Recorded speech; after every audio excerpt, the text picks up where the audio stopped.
अस्सलाम वालेकुम स्टूडेंट्स, आज हमने एक्सरसाइज 3.6 का क्वेश्चन नंबर 1 करना है। Solve by matrix inversion method if possible. तो यहाँ पर हमें लीनियर इक्वेशंस गिवन है, तो हमने इसको बाय मैट्रिक इन्वर्जन मेथड से सॉल्व करना है। मीन कि एक्स और वाई की वैल्यू फाइंड आउट करनी है। So let's start. तो स्टूडेंट्स, ये हमारे पास टू लीनियर इक्वेशंस है, इसको हमने इन मैट्रिक्स फॉर्म लिखना है। मैट्रिक्स की फॉर्म लिखने के बाद इन्वर्जन मेथड से इसको सॉल्व करना है। तो यहाँ पर लिखते हैं इन मैट्रिक्स फॉर्म।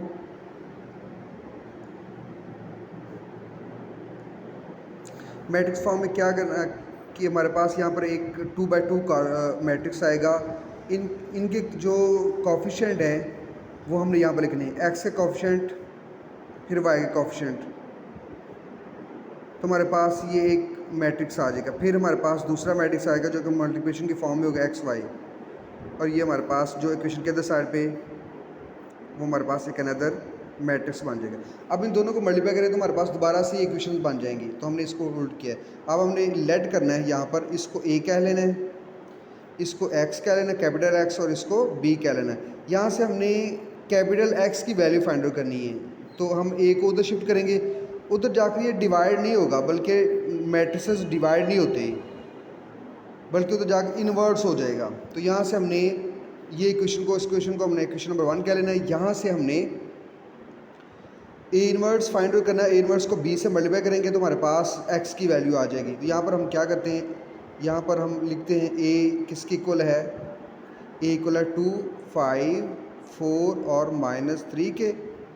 अब इसको हमने क्या कहा है, कैपिटल एक्स का है, तो आप यहाँ पर इसको एक्स वाई कह लें, और इसको आपने बी कह लेना है 19 और -1।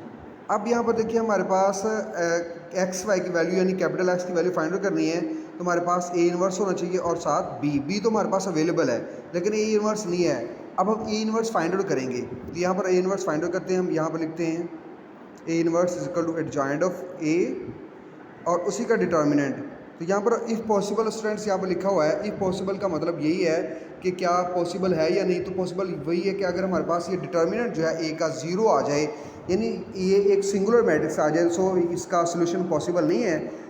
तो अगर हमारे पास ये नॉट सिंगुलर आए देन पॉसिबल है। तो अगर इसीलिए उन्होंने वर्ड लिखा हुआ कि इफ़ पॉसिबल, अगर पॉसिबल है तो इसको हमें सॉल्व करना है। तो हम इसको सॉल्व करते हैं। यहाँ पर हम ए का डिटर्मिनेंट निकाल दें।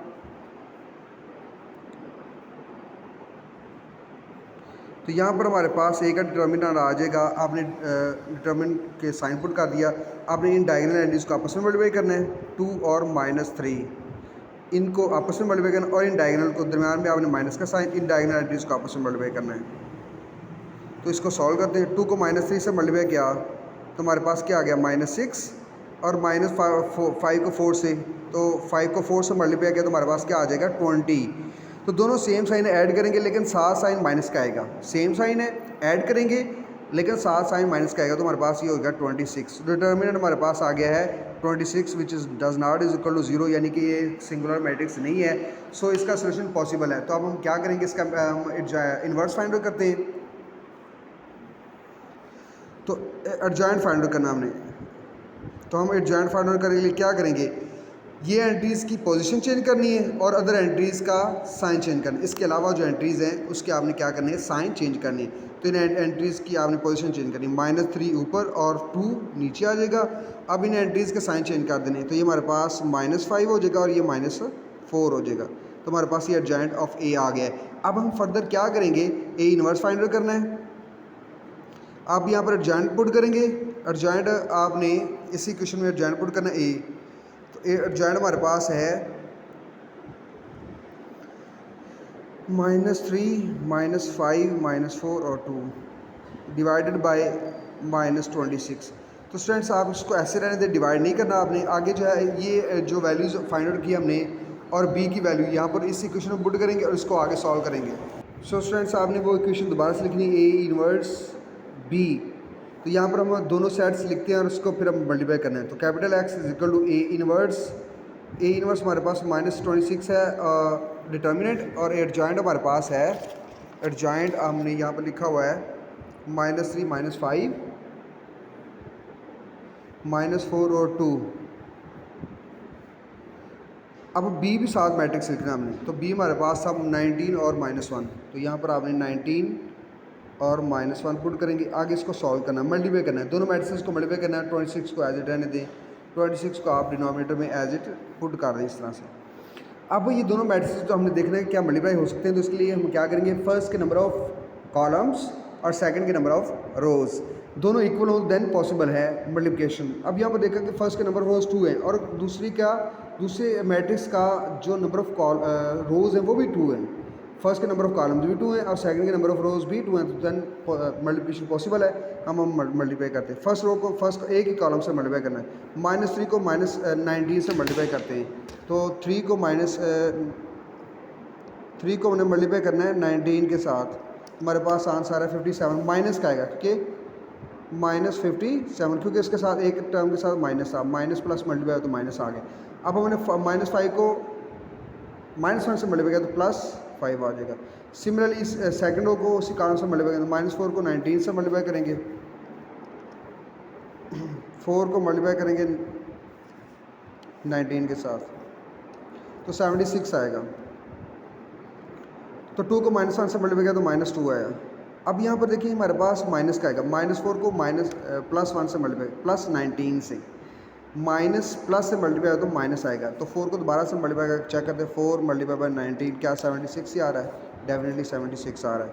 अब हमने क्या करना है, यहाँ पर हमारे पास नीचे था -26, तो अब हम इसको सॉल्व करेंगे। -57 7 + 5 तो डिफरेंट साइन है, हम सब्ट्रैक्ट करेंगे, बड़ी टर्म से स्मॉलर टर्म माइनस करेंगे। 57 से 5 माइनस किया तो बचा गया 52, जो साइन बड़ी टर्म के साथ है वो लगाएंगे और इसी तरह ये दोनों को ऐड करेंगे बिकॉज दोनों के साथ सेम साइन है। जब सेम साइन हो तो हम ऐड करते हैं, 76 में से 2 ऐड किया तो -78 आ गया है। अब इसको हमने डिवाइड करना है -26 के साथ, तो अब आप क्या करेंगे, आपने दोनों टर्म्स को डिवाइड कर देना है -26 के साथ। तो यहाँ देखिए इसको हम अब आप बैकवर्ड लिख लें, एक्स वाई की इक्वल था, इसको भी आप एक्स वाई की फॉर्म में लिख लें, तो आगे ये माइनस से कैंसिल और ये हमारे पास 2 आंसर आएगा। 52 को 26 से माइनस किया तो 2 आ गया। 78 को 26 से डिवाइड करते हैं, 78 डिवाइडेड बाय 26 तो हमारे पास 3 आंसर आ रहा है। तो हमारे पास ये बी प्लस का हो जाएगा क्योंकि माइनस कैंसिल हुआ तो प्लस हो गया। अब यहाँ पर कंपेयर करेंगे, कंपेयर करने से हमारे पास क्या आंसर आएगा, x = 2 और y = 3। तो ये हमारे पास बाय इन्वर्जन मेथड ये सॉल्व हो गया, यानी x और y की वैल्यू हमने फाइंड आउट कर ली। स्टूडेंट्स को थोड़ा सा रिवाइज कर देते हैं हम। यहाँ पर हमारे पास 2 लीनियर इक्वेशंस गिवन है, नेक्स्ट 3 पार्ट्स हैं इसके, तो इसको आपको 3 पार्ट्स गिवन है, आपने ये आपका होमवर्क है।